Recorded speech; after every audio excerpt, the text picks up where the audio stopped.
On est tous pour ou contre le nucléaire, pour ou contre les nanosciences, pour ou contre les OGM. Mais qui d'entre nous est véritablement capable de dire ce que l'on met exactement dans un réacteur nucléaire, ce qu'est une réaction de fission, ce qu'est une cellule souche, un OGM, etc. L'ultracrépidarianisme est un mot savant qui dérive de l'expression latine qui est « sutor ne supra crepidam », qui signifie que le cordonnier ne doit pas parler au-delà de sa chaussure. Sur les réseaux sociaux, et peut-être plus encore depuis le début de cette pandémie, on lit effectivement toutes sortes d'avis sur la question.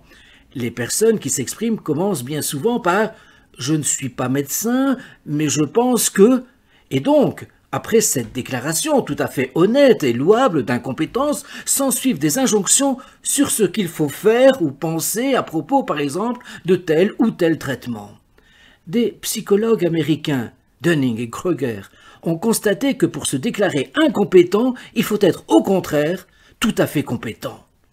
Pour Étienne Klein, dans Le goût du vrai, nous sommes tous appelés à être victimes de cet ultracrépidarianisme. Quand nous avons des conversations au café ou ailleurs, nous énonçons parfois des arguments qui vont au-delà de nos compétences. Alors, quand on a une parole publique, il faut a fortiori être prudent. Il vaut mieux bien souvent se taire que de mal parler. Qu'on ne se méprenne pas. Ceci ne veut pas dire, bien sûr, que chacun est contraint, limité dans sa liberté et à laisser la seule parole des experts. Non, bien sûr. En démocratie, tout le monde a le droit de poser des questions aux experts, de les interpeller, de les interroger.